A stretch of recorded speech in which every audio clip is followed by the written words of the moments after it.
Salut, bonjour. Une nouvelle séance d'exercice sur la probabilité conditionnelle et variable aléatoire. Alors, l'exercice du jour nous parle d'un joueur de tennis qui fait son service et on nous dit que la probabilité qu'il réussisse son service au premier coup est de 2 tiers.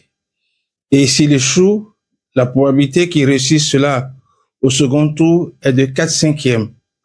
Lorsque les deux services échouent, on dit qu'il y a double faute. Sinon, la mise en jeu est réussie. Alors, la première question qu'on nous pose, la voici.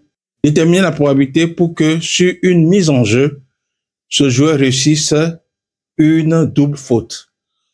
Alors, nous allons traduire la situation que l'exercice nous propose sous forme d'arbre pondéré de probabilité.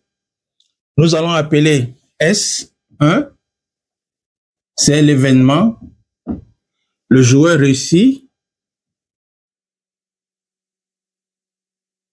le premier service.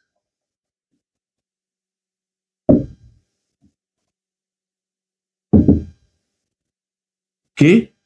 Bien sûr, le contraire, c'est S1 bar. Et nous allons appeler S2, l'événement, le joueur réussit le second service.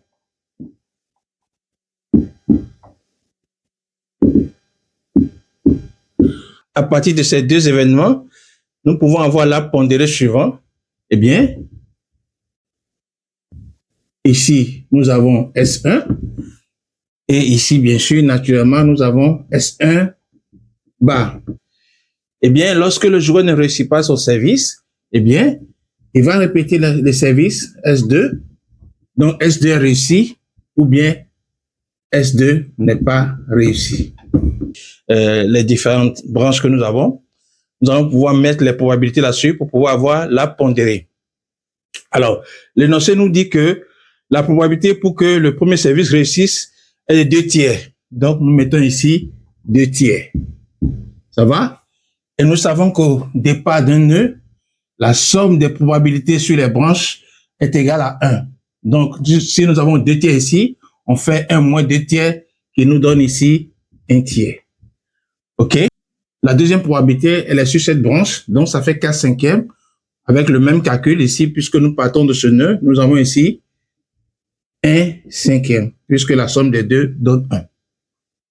Donc, à partir de cet arbre-là, nous pouvons répondre aux questions qu'on nous pose. La première question, on dit détermine la probabilité pour que sur une mise en jeu, ce joueur fasse une fausse double. Alors, la fausse double se passe où? Lorsque le premier service a échoué et le second service a échoué. Donc, la fausse double est sur ce chemin-là, n'est-ce pas? Donc, la probabilité pour que le joueur fasse une fausse double, si on met FD faute double, donc la probabilité de cet événement-là, c'est quoi? Eh bien, c'est la probabilité pour que le premier service échoue multiplié par la probabilité pour que le deuxième service échoue, sachant que le premier aussi a échoué. C'est sur ce chemin. D'accord? Ça fait naturellement le produit de ces probabilités-là, ça fait 1 tiers multiplié par 1/5, ce qui nous donne ici 1/15. Donc, nous avons répondu à la première question. La probabilité pour que le joueur fasse une fausse double est de 1/15. Deuxième question, déterminer la probabilité pour que la mise en jeu soit réussie. Alors, pour qu'il y ait réussite de la mise en jeu, il faut suivre ce chemin.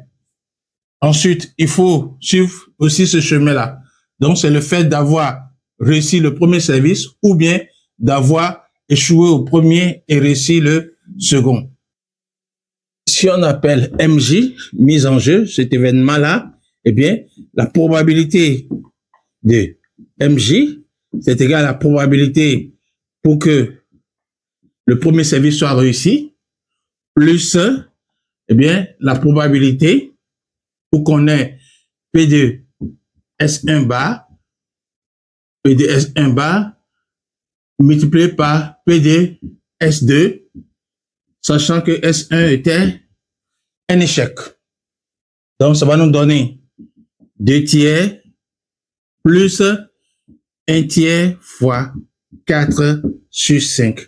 Ce qui nous donne 2 tiers plus 4 quinzièmes, n'est-ce pas? On va réduire au même dénominateur.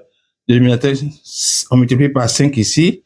Ça va nous donner 10. Donc, 10 sur 15 plus 4 quinzièmes, ce qui nous donne au total 14 sur 15. Donc, voilà la probabilité pour qu'une mise en jeu soit réussie par le joueur.